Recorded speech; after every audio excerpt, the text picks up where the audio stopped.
সুপ্রিয় শৌখিন মৎস্য চাষী ভাই ও বন্ধুগণ, আসসালামু আলাইকুম ভিউয়ার্স। আশা করছি সকলেই বরাবর মতো ভালো ও সুস্থ আছেন। তো মাছ চাষী ভাইয়েরা, আপনারা স্ক্রিনে যে পণ্যটি লক্ষ্য করতে পারছেন, এটি আপনাদের সকলেই চেনা পরিচিত মাছ, অর্থাৎ ব্লাড কাপ মাছের পোনা। তো মাছ চাষী ও খামারি ভাইয়েরা, আপনারা জানেন যে ব্লাড কাপ মাছ বাজারে ব্যাপক চাহিদাযুক্ত একটি মাছ। এই মাছের বাজারে 12 মাসই ভালো দাম পাওয়া যায়। তো চলেন ব্লাড কাপ মাছ চাষ সম্পর্কে কিছু সহজ পদ্ধতি জেনে আসা যাক। ব্লাড কাপ মাছ চাষ করতে হলে অবশ্যই আপনাকে শামুকযুক্ত পুকুরে এই মাছগুলি কালচারের জন্য দিতে হবে, কেননা এরা প্রচুর শামুক খেকো মাছ।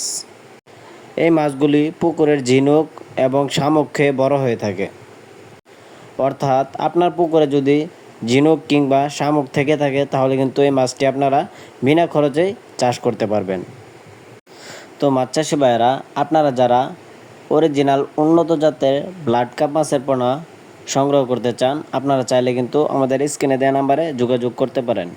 আমরা এই ব্লাড কাপ মাছের পোনাগুলি সারা বাংলাদেশের 64 জেলায় ফ্রি হোম ডেলিভারি সার্ভিস দিয়ে থাকি।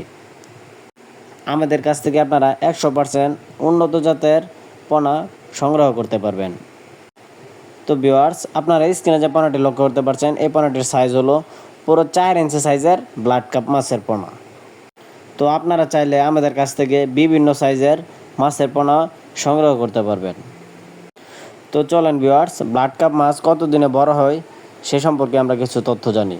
এই মাছগুলি মূলত আপনারা 1 বছর চাষ করলে ওজন আসে 6 থেকে 7 কেজি ওজন এসে থাকে এই মাছগুলির। তো আপনি চাইলে এই মাছগুলিকে 7 থেকে 8 মাস চাষ করেই বিশাল বড় আকৃতির গড়ে তুলতে পারবেন আপনার পুকুরে। তো ভিউয়ার্স, আপনারা যারা বাংলা মাছ চাষ করে লাভবান হতে চান, তারা ব্লাড কাপ মাছ অনায়াসে চাষ করতে পারেন। তো আজকের ভিডিওটি এই পর্যন্তই। সকলে ভালো থাকবেন। আল্লাহ হাফেজ।